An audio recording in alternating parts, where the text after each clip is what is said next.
Panibagong mga reklamo ang kakaharapin ng rider na nakaalita ng isang pulis sa viral na away kalsada sa Makati. Kasunod yan ang mga nabisto raw tungkol sa kanyang totoong pagkatao. Nakatutok si Von Aquino. Sumuko na sa Makati City Police kagabi si Angelito Rencio, ang rider na nakaalita ng isang pulis sa viral videong ito sa Makati City. Si Rencio ang sinasabing nagpakilalang miyembro ng Philippine Army na nahulihan ng baril matapos makipagbuno sa pulis na si Staff Sergeant Marson Dolipas dahil sa away trapiko.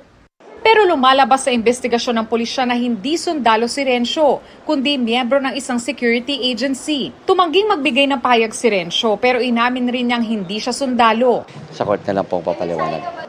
Ayon sa Makati Police, hanapan daw nila ng ID si Rencio. Samot-saring mga ID ang ipinakita nito tulad ng PNP at AFP IDs, media IDs at siya pa ng CIDG. Ang mga ito naging basihan ng mga bagong reklamo na isasampa ng Makati City Police laban kay Rencio, kabilang ng falsification of public documents at paglabag sa Republic Act 493 na nagbabawal sa paggamit ng AFP at PNP IDs ng mga individual na hindi miyembro nito. Nung pinakita lahat yung mga documents na papers ng kanyang baril na galing sa agency, security agency, nakita natin na medyo hindi totoo.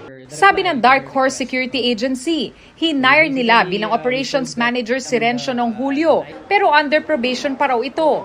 Peke rin daw ang special duty detail order na ipinakita ni Rencio sa mga pulis. Apparently signed by the general manager or the president of the Dark Horse Security Agency. This is a fake document kasi it was signed allegedly August 24. The president of Dark Horse is not in the country on that period.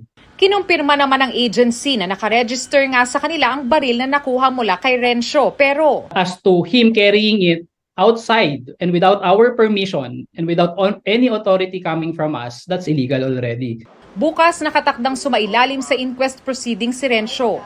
Para sa GMA Integrated News, Von Aquino, nakatutok, 24 oras. Mga kapuso, samahan nyo kaming tumutok 24 oras. Bisitahin at mag-subscribe sa GMA Integrated News sa YouTube.